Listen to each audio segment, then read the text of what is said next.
Yes. Well, okay, welcome everyone to another UTS Startups Confessions. So we are now live. Hello if you're watching us on the stream. My name is Aaron. I'm the Inspiration Manager for UTS Startups. And we have a fantastic guest, Simone Jordan from the Dream Collective. Hey, Aaron. Please welcome. Hey, everyone. Where's the camera? Let's try that right? And there's one over here. I feel like I'm on Oprah's couch right now. Absolutely.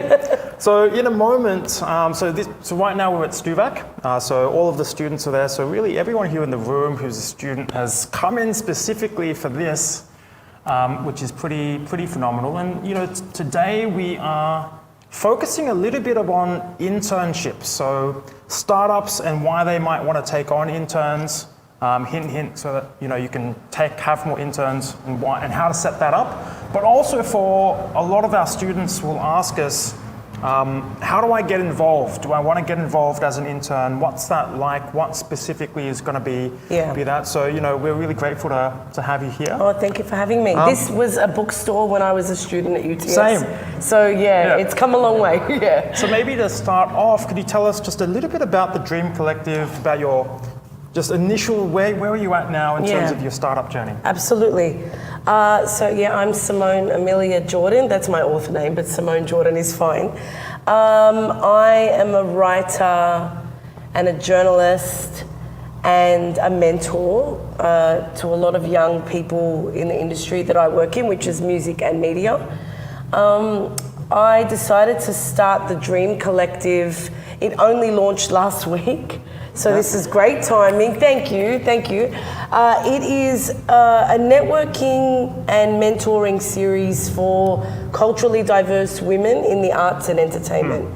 And you know when they say you need a seat at the table, right? There's a saying that goes, you give me a seat at whatever table it is if you feel like you're not being allowed into a certain space. I decided to create my own table because I feel like I've done that throughout my career. And women from First Nations and multicultural backgrounds and intersecting identities often feel very left out in these music and media spaces. So I said, you know what, I'm gonna start something for us and by us. My mum's calling because she just doesn't stop calling. Hi Mum, I hope you're watching, maybe that's why you're calling. So it started last week. It's a monthly series. I am based in UTS Startups and have incredible support from you guys, which is great as an alumna of the school.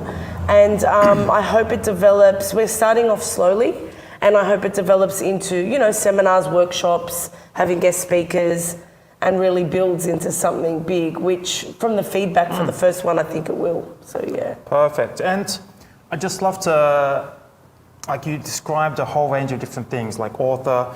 Artists, like I told you earlier, I'm an immigrant. We get the job done, as they say in Hamilton. And in all of those different roles, and different projects that you've worked to in the lead up to launching. So congratulations, by the way. Thank you. How have interns played a role in that? I guess a lot of startups or a lot of people in general don't know how to recruit them, or don't know how to manage them, or think, if I just get the interns in, they'll do all of my work, and it's not as simple as that. Yeah. Can you just start to tell us a bit about what are some of those things you've learned? Absolutely. I was an intern from the beginning of my career for many years, and I've hired a lot of interns too. So I've been on both sides of the coin. I started interning in year 10 when you do year 10 work experience at a music magazine called Smash Hits. A lot of people may not remember it, depending on your age. And so I learned very quickly what employers want, I guess, from an intern. Interns, sometimes when you're not prepared as the employer for an intern, it can be a horrible experience. The intern walks away feeling like they weren't used to their best abilities because, as an example, as a journalist, I worked with Media Diversity Australia, which is also under UTS Startups, and I ran the internships program for Media Diversity Australia, placing aspiring journalist students into newsrooms. And the feedback that we got from a number of those students was, I feel like I wasn't utilised enough. I feel like the staff was so busy that they didn't know what to do with me, and I had to keep asking, and I felt like pestering when I was asking for more work, or I felt like I was getting lost in the mix. So I think the most important thing from an employer perspective, sorry if I'm speaking around in circles, but I think the most important thing from an employer perspective is put the work in before the intern gets there, to at least have a loose structure for what that intern is going to be doing. Because it's really important that the intern feels that there's a place for them in that workplace and they don't feel like they're getting in the way, which is a lot of feedback from a lot of interns. So from the employer's perspective, identify, and even though it takes a bit of time, Aaron, I think it's very important that even the employer sits with the intern right at the beginning of the internship, or even has a standard form that says, what are your strengths? What are your weaknesses? What do you like doing? Where can you contribute? This is our business. This is who we are. And then you get a much better idea of how to best use that intern's time. Maybe it's a project that they assign the intern during their 1 month or 2 month or 3 month internship, whatever it is, that they have to complete towards the end and work towards that. There's a variety of ways to do it, but the key is being as organised as possible, so you both get the most out of that internship and you're not flying by the seat of your pants. And I think one of the things that I've heard most frequently by startups, but also like different teams wanting to take on interns, is they're scared that they're going to overload the intern. They've heard horror stories, or maybe they've been in horror stories where the interns got flogged. Like the interns had to do like so much work, so they're a bit scared. But what I'm hearing is that there's that structure, and having that planning and that conversation, you'll be able to see if someone's overloaded. If you're looking for it, right? So you want to, which you do want to be doing. But if you're underloading them, it can be just as, like what I'm hearing is it can be just as detrimental to both of you. I think also you've got to learn, things have changed now, and we're a lot more aware of neurodiversity and the way people work, and how different we all are as we approach tasks too. So I come from the old school now, where I was running to get coffees. I was working for free. All of my internships were free. None of them were paid. And, it might be an unpopular opinion, but even though I grew up with a single mum, and we needed the money, I needed the experience more. So I rolled my sleeves up and I just got the job done, right? That doesn't happen anymore. I don't knock it if someone wants to work for free, and because if you think that that's going to get you to your goal, there's nothing wrong with that, if you can survive, obviously. But I guess for me, in terms of how to approach that internship, it's like whether it's free, whether it's paid, we have to understand who that intern is, how they work, give them grace, and then you would hope that would come back in return too, because there can be a lot of self-entitlement on both sides, from the intern side and from the employer side. And I feel like there needs to be open and honest communication from day one. They need to be comfortable enough to be in that environment and be honest about their experiences. But the employer needs to be honest too, and not feel like they have to walk on eggshells to get the best out of the intern, because they are running a business at the end of the day. So clear structure and clear communication. Clear communication is really important, I think. And have you been in situations where you've been surprised by, like, the interns have come up with things that you might not have ever expected? Like, what are those opportunities? Because sometimes people pigeonhole into specific projects, but you can get some magic. Exactly. And so, for example, I'm working with the StoryCorps students that are part of a UTS degree, and they are putting together a video package for the Dream Collective, and they're coming with some incredible visual marketing ideas on how to, for me, attract sponsors for my new startup. So that's great. So a marketing mind, I'm a media mind primarily. I do have marketing and events experience, obviously, but I really love working with interns from other vocations, because we can all help each other and see things that you may not have seen before. Yeah. Like as a journalist, I know in the newsroom, a lot of the interns that come and say they're studying law or economics, but they just got an interest in media, they end up becoming great journalists because they have a different eye for different stories. So yeah, I think I would encourage interns to intern outside of their dream career, try different things, because you never know where you can be of benefit. And I would encourage employers to do the same. Don't always hire maybe the same interns from the same group. Yeah.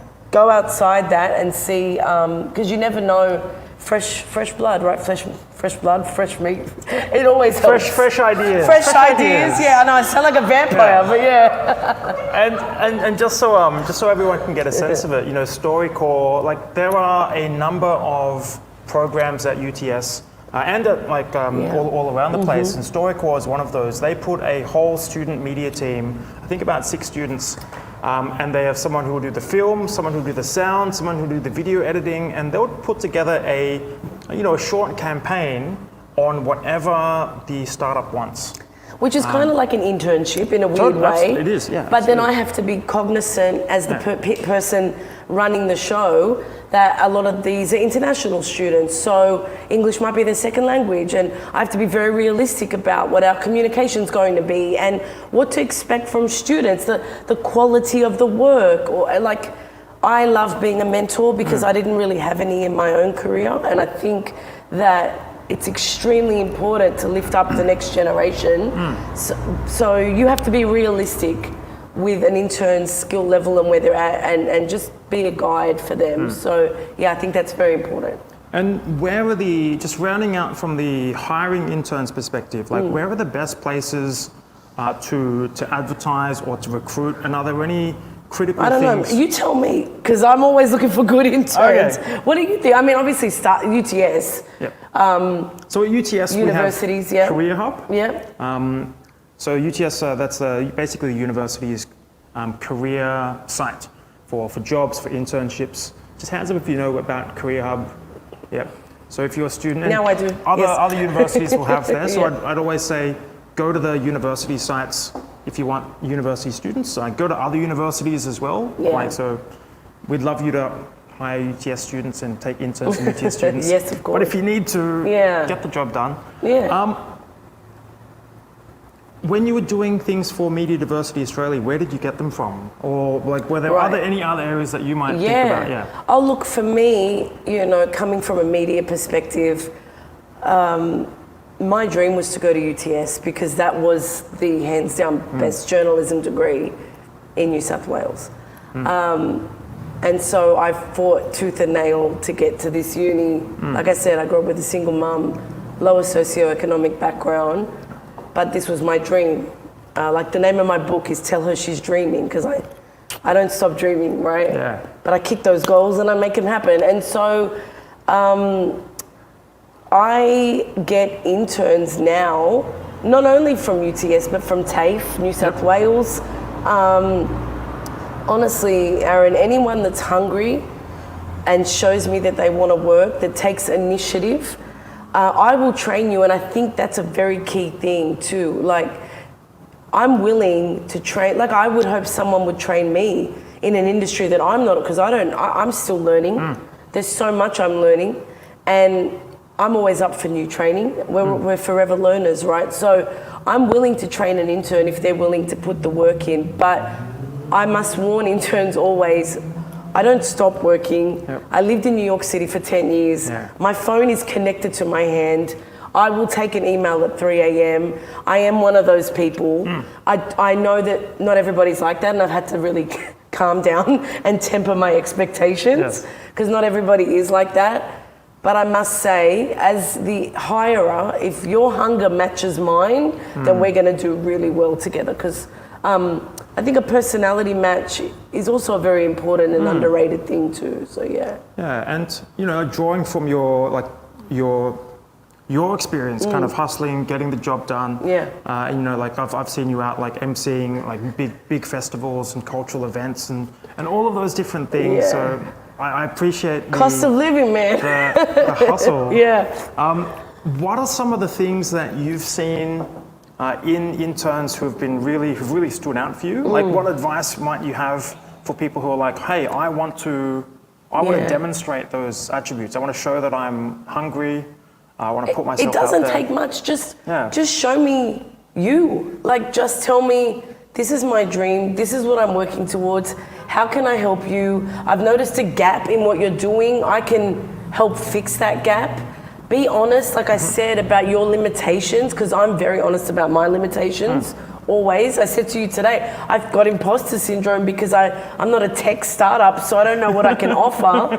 But I just think, as a journalist, I always teach young aspiring journalists to, if you want to pitch an article to a media outlet, do the research. And that goes for anything across the board. Don't just blank email a million people. You are not going to get a response. Know who you're talking to. Do your Google is your best friend.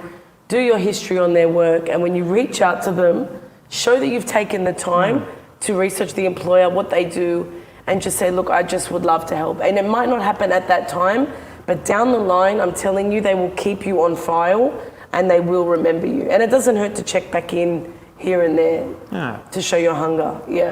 And if a startup doesn't have a internship program at present, what should someone do? Like, should they reach create out. a project? I just think when I was in year 12, UTS ran a 1-week media course for aspiring UTS students. And I got a scholarship to that course because it was like $600 for a week to learn from the editor of a music magazine back then called Juice magazine. It was kind of like Rolling Stone. And I got a scholarship for that week. And you wrote 3 articles. I still have the newspaper. It's got UTS around it. It's very cute. And I said to the editor of Juice magazine at the end of the week, do you have an editorial assistant? And she was like, actually I don't, and I'm very busy. And I said, would you want one? She said, I'll make you a deal. If you end up going to UTS, I'll hire you straight away if you get into UTS and for journalism. And I was like, okay, cool. So I made it my mission to get the marks in the HSC. I actually didn't get the mark for journalism. I got the mark for a degree. It was called social science back then. It was still under communications. Journalism was 95. I got 91 and didn't study and was drinking every night. That's a whole other story. Anyway, I did very well. So I ended up coming to UTS by hook or by crook, as I said. The next year I transferred into journalism because that was my dream. But as soon as I got the UTS acceptance, I sent it to her and I said, okay, here we go. And she said, all right, you're hired. So I got a job, Aaron, all throughout my degree here as an editorial assistant, getting paid. No one else in my class had a job like that because I took the chance and saw an opening. So just do it. What have you got to lose? My mum always says, closed mouths don't get fed, and it's so right. So I would suggest if you see a startup that aligns with your career goals, just say, look, I will do anything, man. Because I'm telling you, I will still buy coffee and lunches for someone now if I want to learn from them. There's nothing wrong with that to me. That's the hustle. So Absolutely. I can really hear just go out and get it done. Because at the end of the day, what's the worst that could have happened? What's the worst that could happen? You lose. My husband's a basketball coach. You lose every shot you don't take, and it's very, very true. So you miss it. Sorry, I messed that up. You miss every shot you don't take. And I think employers love that. That's how you stand out from everybody else. Final 1 or 2 questions, and the first one is, what's the plan for the Dream Collective? Where can people find out more about that? And what advice, if any, would you give yourself? If you were starting from scratch? Oh my God, I started really in this building, which is kind of crazy. The Dream Collective is for culturally diverse women in the arts and entertainment and media and associated industries. It's a monthly networking series. We have it in this kind of rooftop penthouse in a hotel in Surrey Hills that donated the space, which is amazing. I'm looking for sponsors to make it sustainable because it's free entry, because a lot of creatives don't make a lot of money. So I want to keep it free entry and provide that safe space. So yeah, just getting the StoryCorps students to make this amazing promotional video, and it's me like hitting the pavement, going out to find relevant brands to support it, and then grow it into, like I said, and one of the greatest things about being a member of UTS Startups is the access to the event spaces and everything that this membership provides. So I'm very grateful for that, for the upcoming ideas that I have. If you could have 2 or 3 roles for interns, for people who watch this, or people here in the room to come and talk to you about, what would they be? Okay, so I've never been Putting on the spot. No, that's great. No, I am a creative, and I've never been that great with the business forecasting side of things. Okay. Yeah. So I would absolutely need someone to say, Simone, this is exactly what you need to grow to this point. I would definitely need those business insights. Because I am a fly by the seat of my pants type of person. So I would need more of a structured kind of person who's good on that side of things. And something else would be a social media person, digital and social media. I am very busy juggling a lot of things. Like I said, I'm a writer, I consult for Diversity Arts Australia, Media Diversity Australia. And so I would love someone to say, this is a social media schedule, let's sit down and knock some content out, and make it a collaborative process. I do not think I know everything. I love learning from younger and older people, and I'm just down to work, with people that see the vision. So they're the 2 things that I think initially would be great. And I think just hearing that just then is a perfect illustration, because for any 10, 20, 30, 40, however many like startups out there, there are gonna be a range of those different skills that they need that they might never know unless you ask as the intern, or until you actually have that conversation. So absolutely. Business analysts.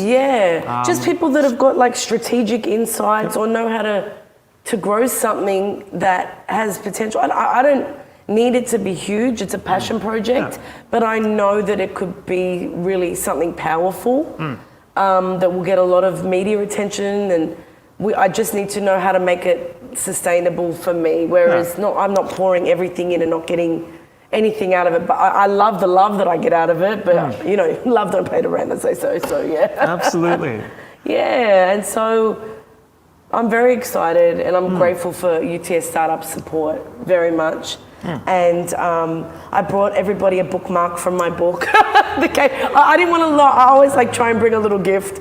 And so I just, as an entrepreneur, you just take it day by day and you lean on a community, which is very important. So Well, look, thank you so much for coming here. We're going to go to the live audience Q&A in a moment. So to everyone who's watching us online, thanks for joining us. And if you're watching live, just a quick announcement that next week's UTS Startups Confessions is going to be a live stream of the Deep Green Biotech Hub Deep Green Accelerator pitch night, and we'll put those details into the link so that you can find it. That's going to be next week's version of Confessions. You didn't make me confess anything deep and dark, so I'm grateful about that. Well, that's what the live Q&A is for. That's what the live Q&A for, which is going to be off stream. But for now, please join me in thanking Thank you. Simone Jordan. Thanks, Aaron. Thank you. Thanks, buddy. The greatest scarf wearer in the world.